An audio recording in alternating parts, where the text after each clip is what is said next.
कालातीत की कथा कालाधीन हो तो नहीं सकती, लेकिन अब चलो बनाते हैं, जो तुम्हारी समझ आ जाए उसमें से पल्ले पड़ जाए, उसी से काम बन जाए। भगवान का सुंदर स्वरूप को जब सुना तो बोले अच्छा इतना सुंदर कोई है, दौड़ के गए कहाँ है वो? फिर सुखदेव जी बोले बोली सूरत दिल के खोटे, आदमी तो सुंदर लगता है पर क्या पता दिल कैसा। फिर जाके बैठ गए। तब तक दूसरा मंत्र पढ़ दिया शिष्यों ने।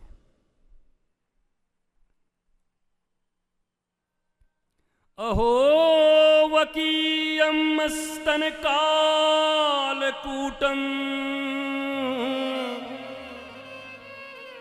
जिघांसया पायदप्य साध्वी लेभे गतिम धात्रिच्युताम ततोन्यम कंबा दयालुम शरणं व्रजेम, कंबा दयालुम शरणं व्रजेम, कंबा दयालुम शरणं व्रजेम।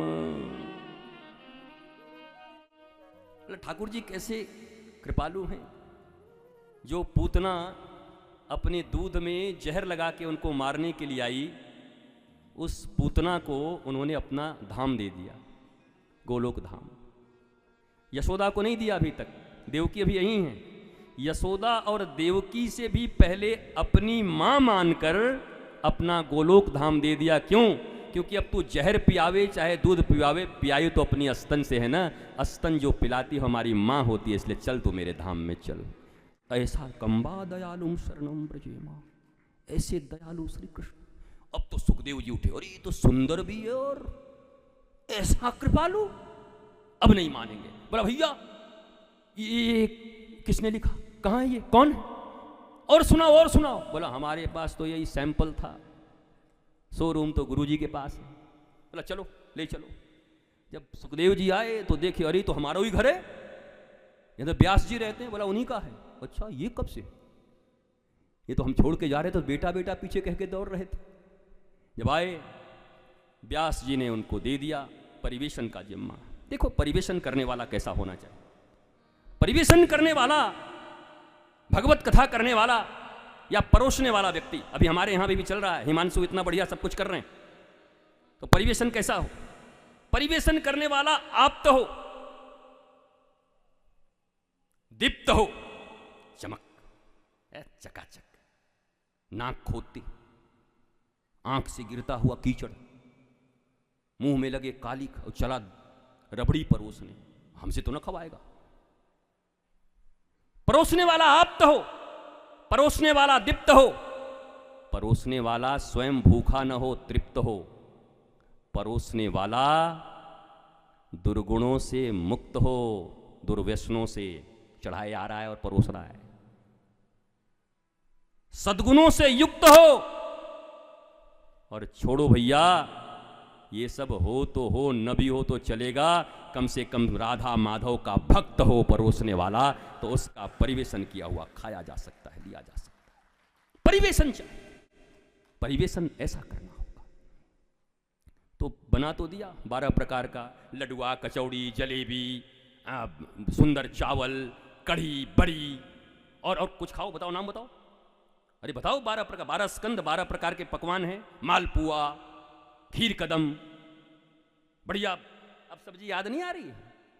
यहां तो सब्जी खराब बनता है। अब पूछ रहे हैं तो नहीं बता रहे, अब बताओ।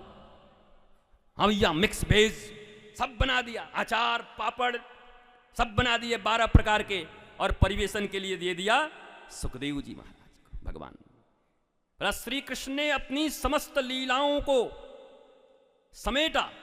समस्त लीला के सेठ जी हैं, कृष्ण जी ने लीला किया तो सेठ जी हैं, और सारी लीला के जो भी पूंजी है उसको रखने वाली सेठानी हमारी राधा रानी। राधा रानी ने सुखदेव को अनार खिलाया, सुखदेव जी को। अब सुखदेव जी का अर्थ क्या होता है? हम तो ऐसे घबरा गए हैं, बताओ हमें 5 मिनट 3 मिनट में कितना कहें। तो सुखदेव जी को परिवेशन करना है, सुखदेव जी परोसने वाले बन गए। अब जिसे सुनना है उसके बारे में भी सुनो। परीक्षित, उत्तरा का बेटा, महाभारत का युद्ध। अब मैं पहले 3 मिनट में इनको तो ये सुना दूं, बाद में तुमको 5 मिनट और सुना दूंगा, इन लोगों को सुना दूं। उत्तरा, उनके गर्भ में अश्वत्थामा ने ब्रह्मास्त्र चला करके और उनको मारना चाहा। ब्रह्मास्त्र भी अमोघ है, श्री कृष्ण भी अमोघ हैं।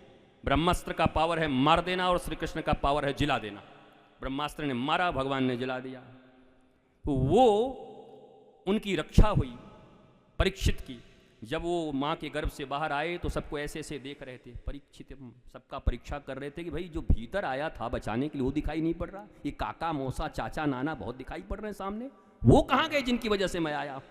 सबकी परीक्षा करते चलते वो परीक्षित जब बड़े हुए, बड़े होकर के बड़ा सुंदर उनका राम राज्य था। निःशुल्क चिकित्सा, निःशुल्क और उत्तम शिक्षा और निःशुल्क और अविलंब न्याय उनके ही राज्य में था। इसलिए अंतिम राम राज्य परीक्षित का कहा जाता है। जिस देश में ये तीनों चीज़ों हों उन्हीं को राम राज्य का, निःशुल्क और उत्तम शिक्षा, निःशुल्क और उत्तम चिकित्सा, निःशुल्क और अविलंब न्याय, 3 चीजें जिस राष्ट्र में होगी वही राम राज्य होगा।